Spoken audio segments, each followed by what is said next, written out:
안녕하세요. 저는 저를 지독하게 괴롭히던 시무를 기어코 감옥에 집어넣고 시원통쾌한 복수를 끝마치고 평범한 일상생활로 돌아간 한 여자입니다. 주변에서 다들 기함을 지를 정도로 저의 별나면서도 믿기지 않는 복수 이야기를 본인들만 알기 아깝다며 제보를 해보라고 하더라고요. 공중파에 나가기는 창피하고 절 알아볼 사람들이 많아질까봐 두려워서 이렇게 평소에 자주 보는 채널에 제 이야기를 제보하게 되었습니다. 그럼 시작하겠습니다. 저는 어릴 때 엄마와 단 둘이 살았어요. 아빠 없이 자란 저는 왜 아빠가 없는지 궁금해서 항상 엄마한테 물었어요. 엄마, 아빠는 어디 있어? 애들이 맨날 우리 아빠 어디 있냐고 물어보는데 뭐라고 답해야 할지 모르겠어. 서영아, 아빠는 지금 너무 바빠서 나중에 서영이 보러 오실 거야. 잠깐 출장 가신 거야. 제가 초등학교 3학년 때쯤 저의 출생의 비밀을 알게 되었습니다. 없는 줄 알았던 저희 아빠는 유명 판검사 집안에서 외동아들로 자란 부잣집 아들이었어요. 친할아버지는 판사였고 작은아빠, 큰아빠 모두 검사의 정재계와도 아주 가까운 사이였죠. 아마 포털 사이트에 검색하면 이름이 나올 정도로 유명한 집안이었답니다. 외할머니는 대대로 의사 집안이었고요. 그런 집안에서 자란 아빠는 전국 차석을 할 정도로 공부를 잘하셨대요. S대 의대가 아니라면 대학을 가지 말라는 할머니와 할아버지의 호된 교육관이 있었기 때문에 아빠는 재수를 하셨다고 해요. 그때 독서실에서 공부를 하면서 엄마를 만난 거였습니다. 그때는 네 아빠가 얼마나 멋있어 보였는지 몰라. 동네에서 유명한 부잣집 아들이 날 좋아한다며 고백하는데 정말 세상을 다 가진 기분이었지. 그래서 우리 둘의 불장난이 시작된 거야. 엄마는 20살에 저를 임신하셨습니다. 사랑에 빠진 아빠는 그런 엄마를 끝까지 책임지겠다며 집안에 임신 사실을 알렸나 봐요. 외할머니가 가만히 있었겠어요? 편부모 가정에 집안도 찢어지게 가난해서 판잣집에 사는 엄마를 외할머니는 못마땅한 것을 넘어 아주 극도로 싫어했다고 합니다. 니년이 미쳤구나. 우리 아들이 어떤 아들인데 앞길을 망치려고 들어? 너 당장 내가 돈 줄 테니까 애 떼라. 어린 년이 팔랑 까져가지고 20살이 되자마자 애를 가져? 동네 사람들 손가락질하고 난리 난다. 내가 알아본 곳에서 애 떼. 지금도 혼전 임신을 바라보는 시선이 곱지는 않지만 그 당시에 혼전 임신은 거의 중죄를 지은 죄인 취급을 당했던 시절이었습니다. 날이 갈수록 외할머니의 엄마에 대한 압박은 심해졌고요. 심지어 고급 세단을 타고 온 남자들이 엄마 집에 쳐들어가서 집안을 쑥대밭으로 만들었대요. 너 외할머니가 나만 괴롭혔으면 그냥 참았을 거야. 근데 우리 엄마가 살고 있는 집안을 쑥대밭으로 만드니 별 수 있겠니? 그래서 엄마가 널 데리고 섬으로 도망친 거란다. 친정엄마까지 삶이 고되니 그냥 부잣집에서 돈 크게 받고 아이 지우고 편하게 살라고 했지만 난 너를 지키고 싶었어. 결국 엄마와 아빠는 그렇게 생이별을 하게 된 거였어요. 그 고된 환경 속에서도 아빠는 S대 의대에 합격하셨대요. 몰래 아빠는 외할머니의 눈길을 피해서 섬마을에 살고 있는 저와 엄마를 보러 왔습니다. 당신, 내가 꼭 이 섬마을로 다시 데려올게. 당분간 바빠서 못 올 것 같으니까 서영이 잘 키우고 있어. 알겠지? 우리 꼭 결혼하자.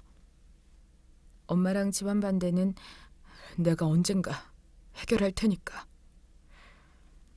그렇게 시간이 흘러 제가 초등학교 4학년 때쯤 아빠는 약속을 지키러 제가 살고 있는 섬마을로 내려오셨어요. 공중보건 일을 하러 2년이 좀 넘는 시간 동안 저와 엄마와 함께 살 수 있게 된 거죠. 군 복무 때문이라고 하니 외할머니도 터치를 하지 않으신 거고요. 아빠와 함께하는 하루하루는 너무나도 행복했습니다. 얘들아, 우리 아빠 왔다? 우리 아빠는 의사야. 애들도 더 이상 아빠 없는 애라고 저를 놀리지 못했습니다. 제가 살던 곳에는 외국인 노동자들이 많이 있는 곳이었는데 험한 환경에서 일을 하다 보니 자주 다치고는 했어요. 그때마다 아빠가 살갑게 그들을 고쳐줬고 저도 덩달아 그들과도 친해졌죠. 정들었던 2년여간의 시간을 뒤로하고 아빠는 다시 만나자는 기약 없는 약속을 한 채 서울로 올라가 버렸습니다. 아빠 없으면 나는 어떻게 하라고. 가지 말라고. 나랑 엄마만 두고 왜 가는 거야. 아빠가 사라지면 나는 또 놀림받는단 말이야. 제발. 서영아, 걱정 마. 아무도 서영이 괴롭힐 수 없을 거야. 아빠 믿지? 꼭 우리 다시 만나자. 그렇게 떠나가는 아빠의 바짓가랑이를 잡아봤자 소용없었습니다. 이별은 이미 정해져 있는 거였죠. 학교에 간 저는 애들의 손가락질을 받았어요. 야, 네 아빠 생겼다면서 그거 친아빠 맞냐? 왜 아빠면서 널 버리고 가는 거야? 너 버림받았네? 놀리지 말라고! 학교에서 놀림을 받은 저는 펑펑 울며 집으로 가는 길에 외국인 노동자 오빠들을 만났습니다. 제가 펑펑 울고 있는 걸 본 그 오빠들은 학교에 가서 저를 놀린 친구들을 크게 혼내주었어요. 그 뒤로 다행히 저는 더 이상 괴롭힘과 놀림을 받지 않았습니다. 세월이 흘러 저는 서울로 상경하게 되었어요. 대학을 서울로 갔기 때문이었죠. 그곳에서 첫눈에 반한 남자를 만나게 되었습니다. 의대생이었던 남자친구는 너무나도 자상하고 따뜻했어요. 하늘에서 내려준 천사가 아닐까 싶을 정도로 저희 둘은 아주 성격이 꼭 잘 맞는 편이었습니다. 압구정에서 살았던 남자친구는 절 자기네 동네로 초대했어요. 서영아, 내가 너 손 꼭 잡고 데리고 가고 싶은 곳이 있거든? 이번 주에 우리 동네로 와주라. 어딘데? 알겠어. 꽃무늬가 그려져 있는 이쁜 원피스를 입고 아끼는 신발을 신은 채 남자친구를 볼 생각에 설레는 마음으로 압구정으로 갔습니다. 손을 잡고 남자친구가 안내하는 곳으로 걸어갔어요. 너무나도 이쁜 벚꽃이 흐드러지게 펴있는 길이었습니다. 우리 이대로 결혼했으면 좋겠다. 서영아, 나 정말로 너 많이 좋아해. 너 같은 여자 또 못 만날 것 같아. 나도 마찬가지야. 사랑해. 그때 누가 제 등을 탁 하고 치더라고요. 아! 뒤를 돈 순간 한 아줌마가 저를 위아래로 쳐다보고 있는 겁니다. 넌 누군데 내 아들 손을 잡고 있니? 나이도 어려 보이는데 짧은 치마까지 입고. 네? 내가 애 엄마인데 너 누구냐고. 옆에서 당황한 남자친구는 멈칫거리며 입을 열었습니다. 아, 엄마, 내 여자친구야. 서영이라고. 나랑 같은 학교 다녀. 같은 학교? 공부를 못하지는 않았구나. 부모님은 뭐 하시고? 나는 오늘 우리 아들이 여자친구가 있다는 걸 또 처음 듣네. 어디 사니? 아, 어머님이시구나. 안녕하세요. 반갑습니다. 부모님은 시골에 계세요. 해남이라고 섬에 살고 계시고 엄마 한 분만 계시고요. 엄마는 어업일 도우고 계십니다. 그 순간 어머님 표정이 싹 바뀌더라고요. 시골, 어업, 홀어머니라는 단어를 들은 어머님은 저를 위아래로 훑으며 기가 막힌다는 듯 표정을 짓기 시작했어요. 너는 내가 돈 들여서 의사 만들어 놨더니 뭐 하는 거니?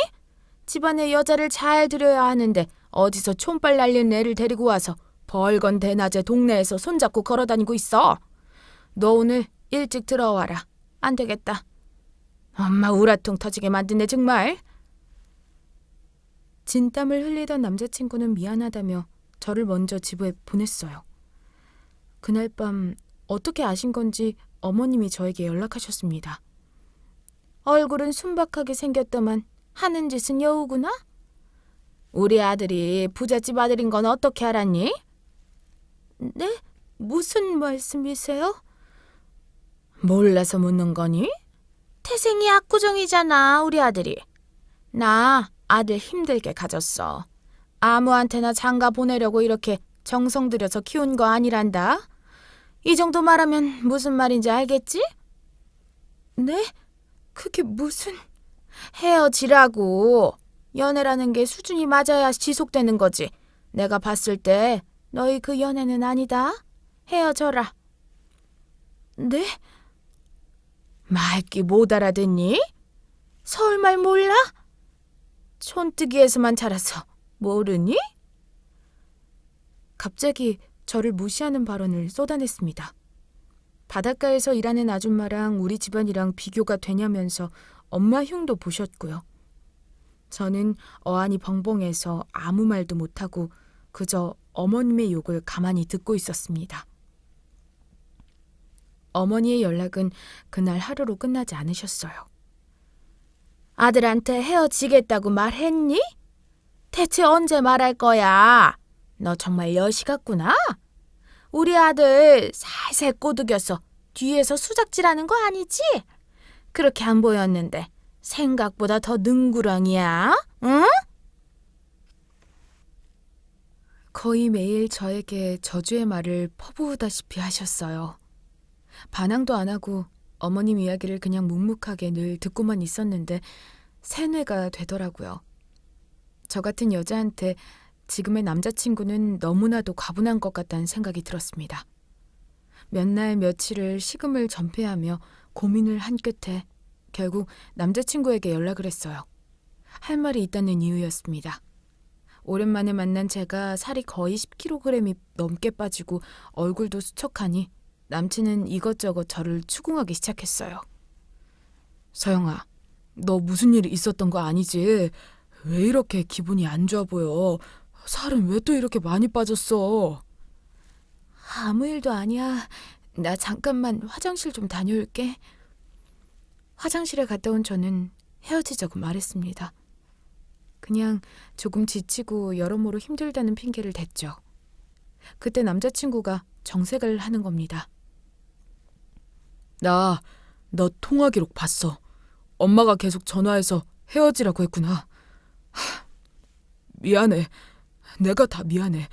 아무 걱정하지 마. 엄마는 내가 알아서 할 거야. 남자친구는 집에 가서 극대노를 했답니다. 그리고 단식을 들어가면서 반항을 했대요. 내가 입시 치를 때 엄마가 회초리 들고 공부하라고 나 팰 때도 가만히 있었어. 그렇게 원하는 의대 가서 증명해 보이려고. 이제 나도 성인이니까 여자친구 정도는 자유롭게 사귈 수 있는 거 아니야? 나 이 여자 아니면 안 돼. 아니면 나 죽을 거야. 독한 성격을 가지고 있는 남자친구는 탈진 직전까지 단식을 해서 결국 교제 허락을 받아냈어요. 사실 마음이 편치는 않았습니다. 그래서 그 누구보다 조용하게 만남을 이어갔어요.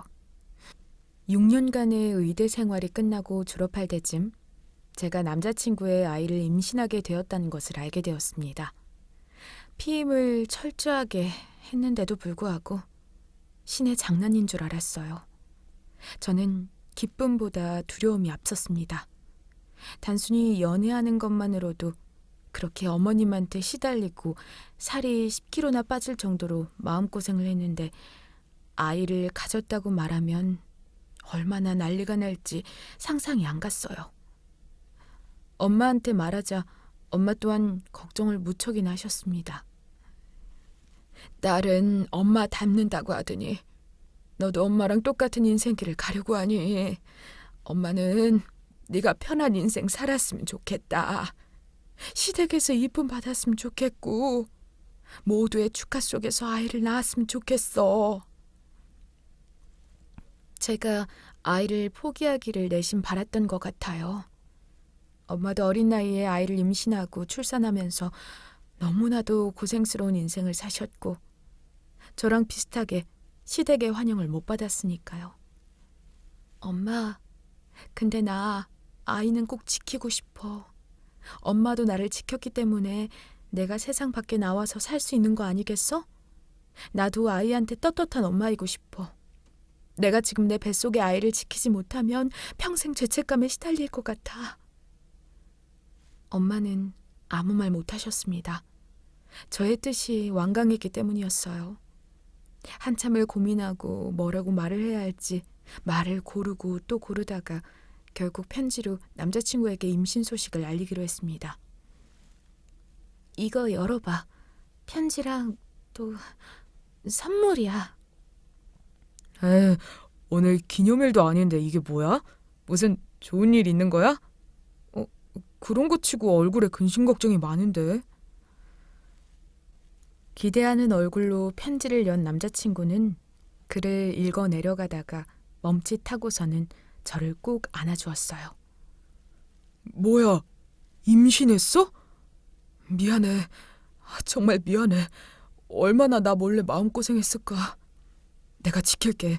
서영아, 아기는 내가 지킬 거야. 아무 걱정하지 마. 응?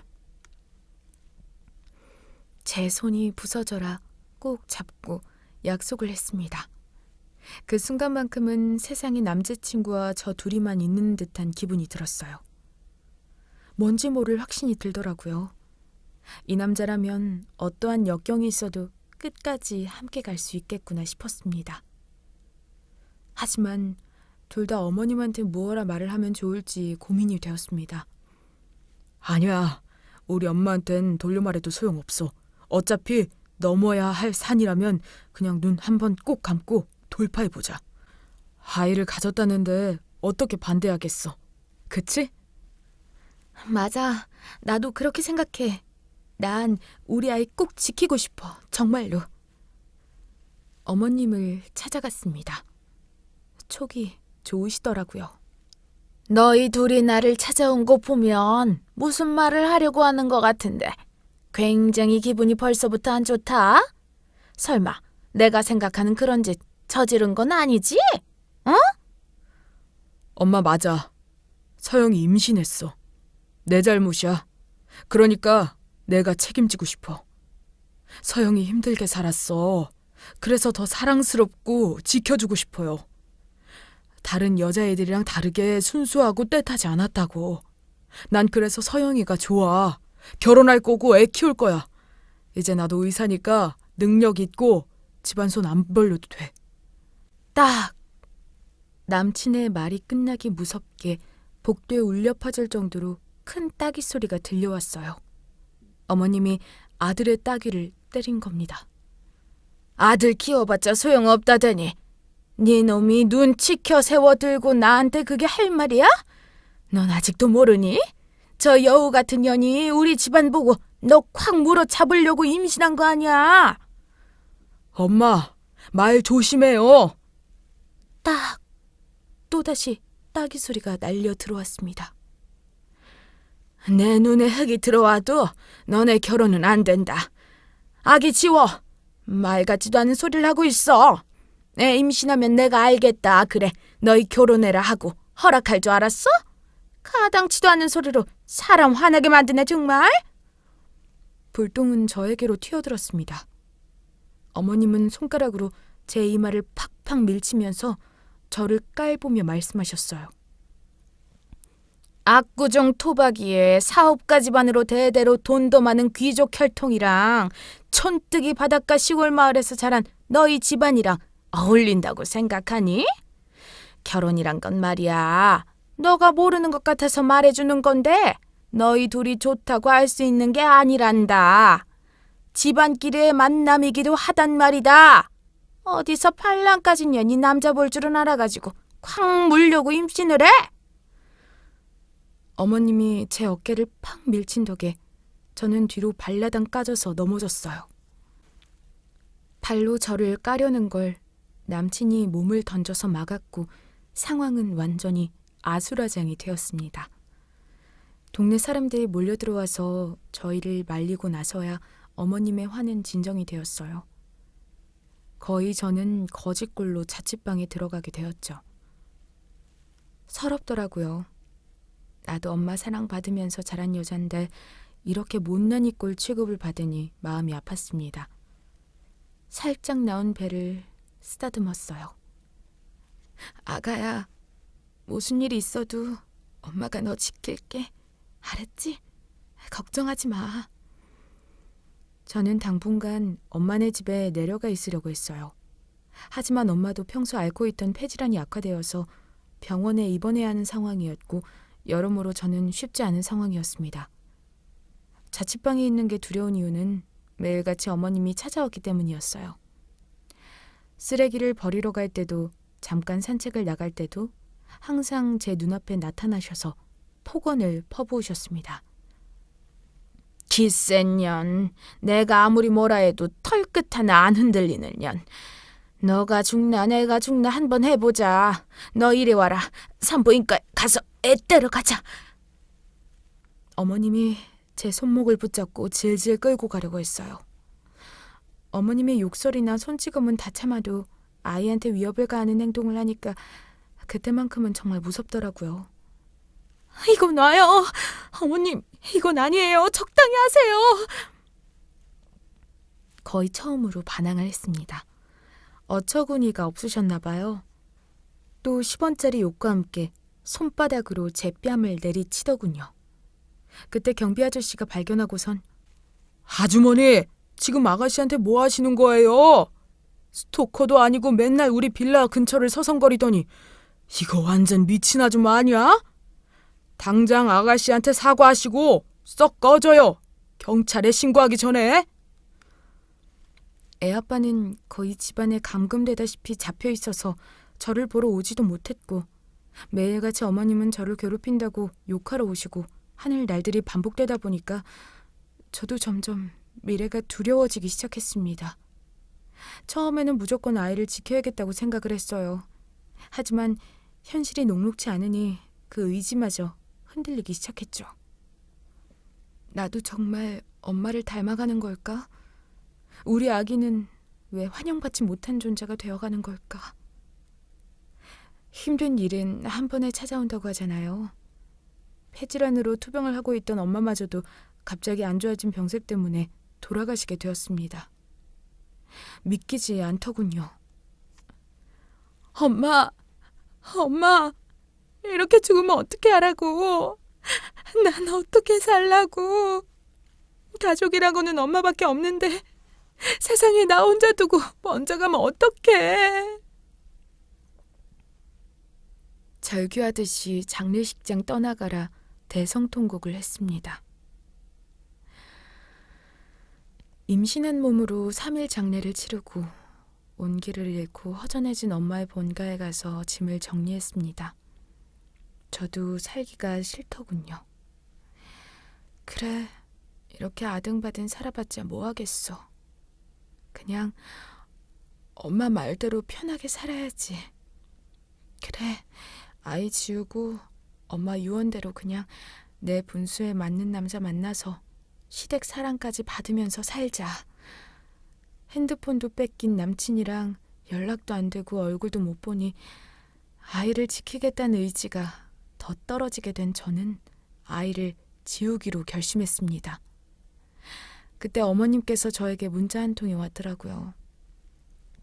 아무리 내가 못되게 굴었어도 너 엄마 돌아가신 소식을 들으니 마음이 착잡하구나. 그간 내가 너한테 한 짓도 있고 여러모로 하고 싶은 말이 있으니 내일 7시까지 여기로 오려무나.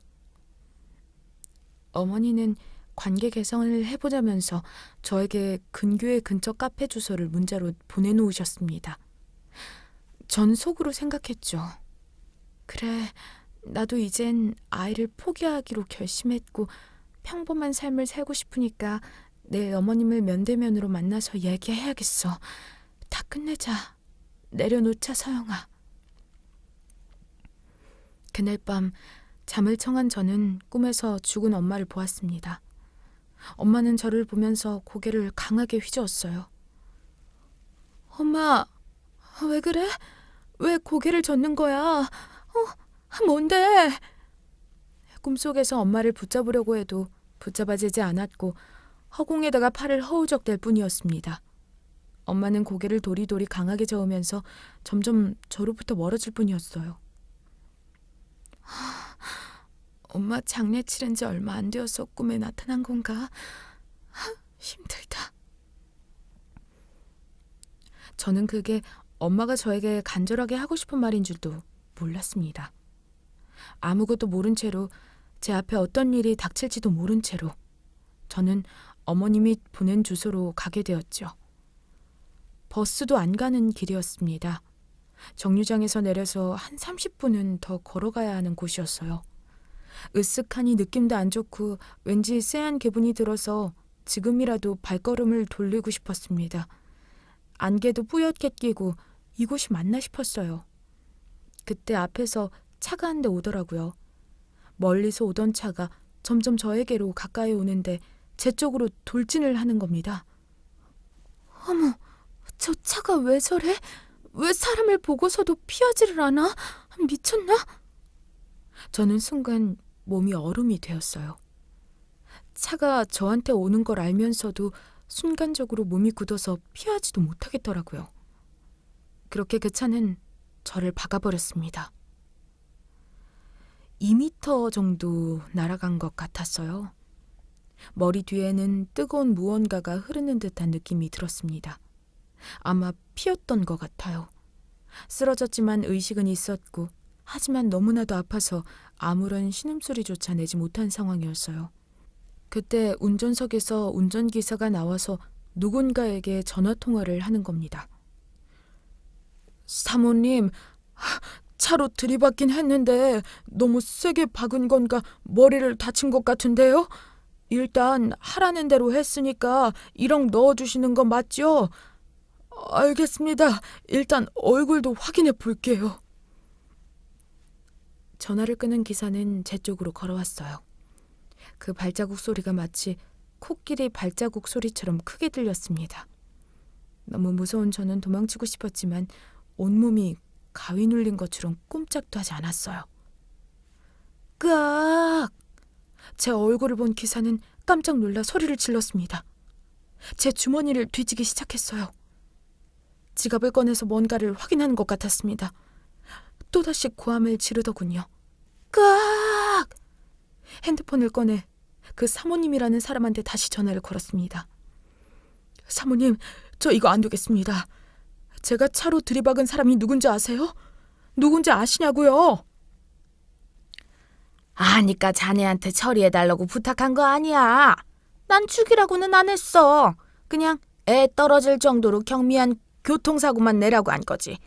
누가 머리에 피 흘릴 정도로 사람을 치라고 했어. 일 크게 만드네 정말로. 그냥 적당히 시간 끌다가 처리해. 이 사람 의사 선생님 딸이잖아요. 대한민국에서 유명한 검사 출신 국회의원 집안에 판사까지 있는 그 집안에서 자란 의사 선생님이요. 뭔 소리 하는 거야 진짜. 걔 홀어머니 밑에서 자랐는데. 사모님, 저 자수할 거예요. 너무 양심에 찔려요. 이건 아니에요. 나 경찰에 신고할 거예요. 정말 일 크게 만드네. 기다려. 현장으로 갈 테니까. 저는 의식이 끊겼고 눈을 떠보니 병원이었어요. 뇌손상이 크게 온 건 아니었지만 사고로 인해서 경미한 뇌진탄 증세가 있었고 뼈는 여러 군데 부러진 상황이었습니다. 정신을 차리고 보니 형사가 저를 보면서 이야기하더라고요. 해남 쪽 섬마을에서 자라신 거 맞아요? 네, 어떻게 아세요? 거기서 세영 씨랑 같이 지냈던 외국인 노동자분이 교통사고를 낸 가해자예요. 서영 씨 얼굴 알아보고 이야기해 주시던데요? 네? 그게 무슨 말씀이에요? 서영 씨 청부 교통사고 당하신 거예요. 서영 씨 예비 시어머니 될 사모님이란 분이 본인 공장에서 일하는 외국인 노동자한테 현금 1억 박치기 주고 임산부 1명 교통사고 내달라고 했다고요. 그런데 그 외국인 노동자가 서영 씨를 알아보고 양심에 찔려서 경찰에 신고해서 자수한 거고요. 저는 어안이 벙벙했습니다.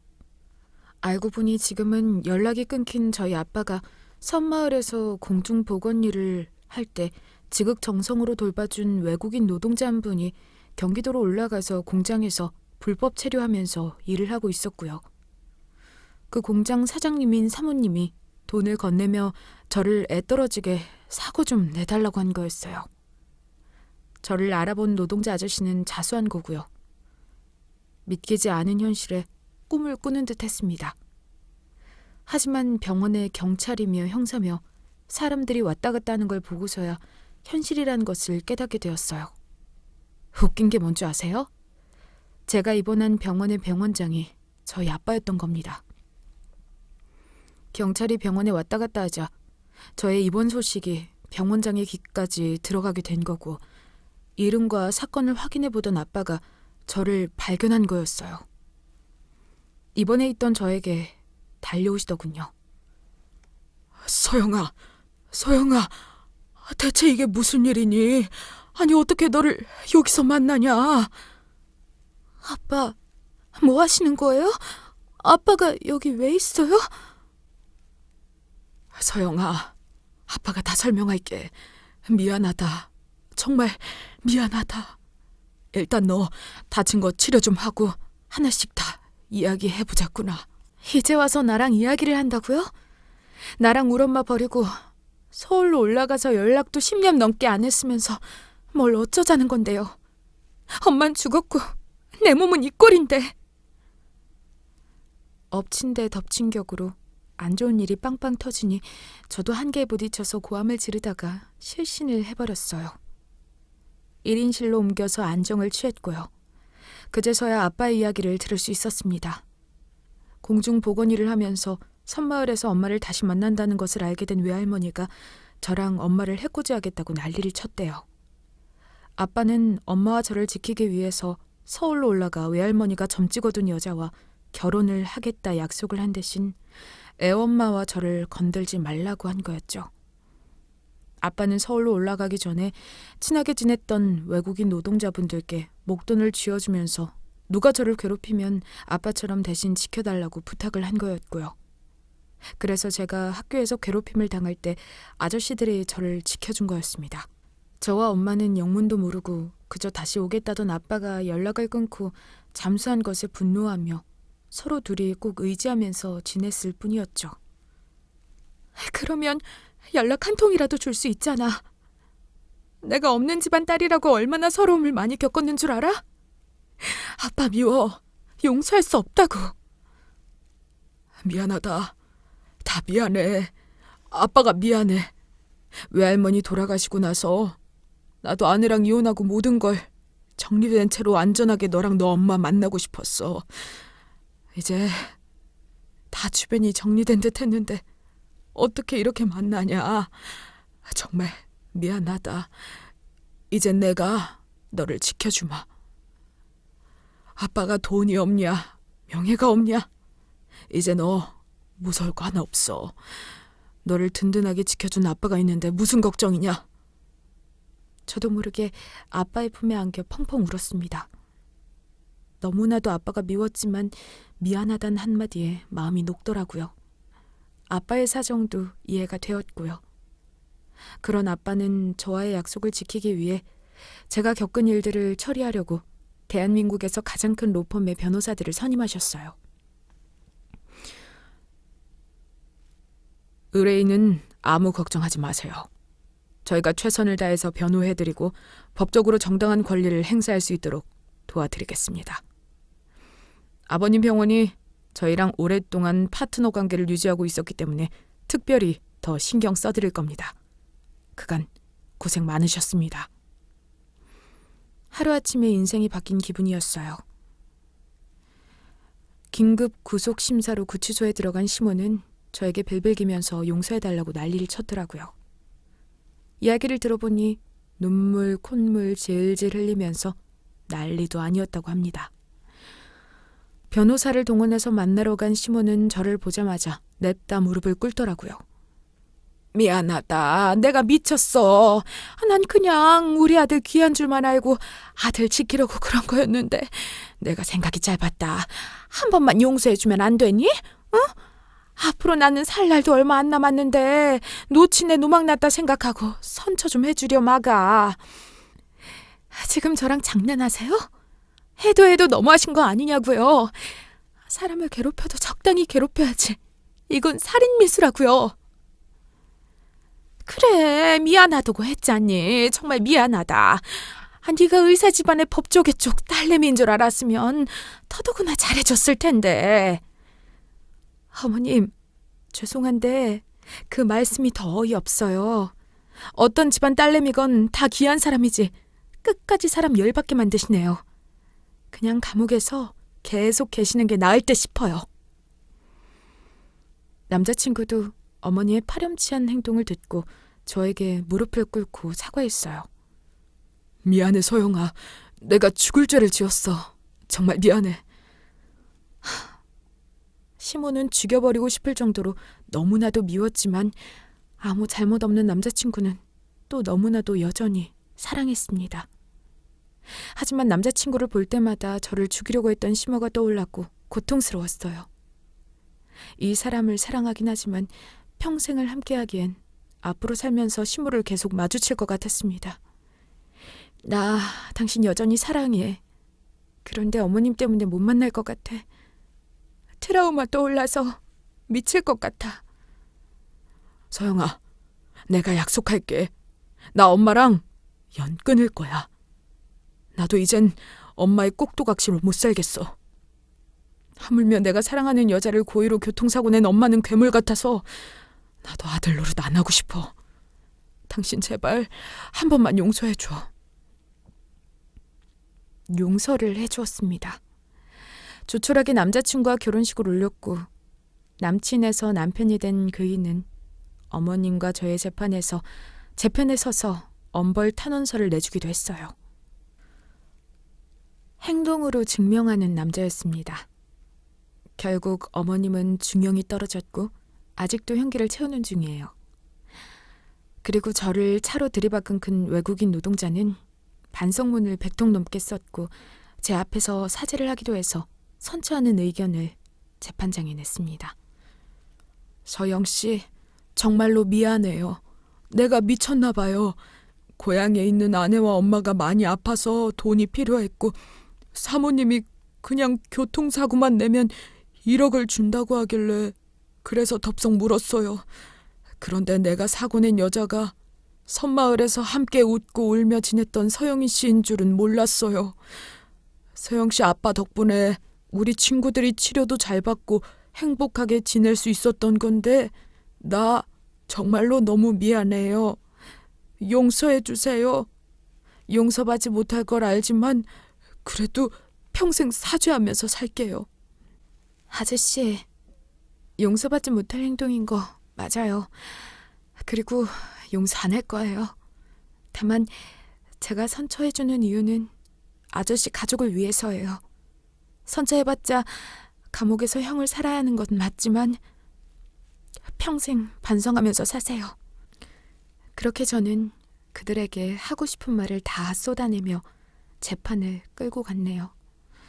다행히 둘 다 꽤나 무거운 형이 떨어졌고 길고 긴 법정 싸움을 끝나게 되었습니다. 그 과정에서 아빠가 많은 도움을 주었어요. 집안 자체가 법조계이기 때문에 아는 사람도 많았고 저 혼자였다면 절대로 해결하지 못했을 법한 문제도 많았거든요. 우리 딸 위해서라면 이 정도는 해줘야지. 아빠가 그동안 딸내미한테 마음의 빚만 지고 살았는데 안 그래? 아빠 사랑받고 자라는 게 이렇게 행복한 줄 몰랐네. 그래도 지금이라도 알아서 다행이다. 아빠 울타리 안에 있는 느낌 정말 너무너무 행복해. 이제야 텅 비어버린 제 마음이 꽉 차는 느낌이 들었네요. 남편은 어머님과 완전히 연을 끊었고 지금은 저한테 껌딱지처럼 딱 달라붙어서 항상 저를 보호해 주려고 해요. 아빠도 저에 대한 미안함 때문인지 항상 사려 깊게 저를 살피려고 하고요. 제 뱃속에 있던 아이는 비록 교통사고로 하늘나라에 가게 되었지만 남편과 결혼식을 올리고 저는 임신을 다시 하게 되었어요. 두 번째 임신은 모두의 축복을 받을 수 있었습니다. 아빠부터 시작해서 남편까지. 임신을 축하하며 파티까지 열어주었죠. 그렇게 태어난 아이는 집안의 분위기 메이커 역할을 톡톡히 하고 있답니다.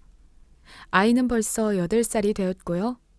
아이와 요즘 실내 놀이터에 가는 재미로 살고 있어요. 얼마 전에 그런 일이 있었네요. 엄마 아빠가 이혼해서 할머니 손에 자라는 이웃집 아이가 있었어요.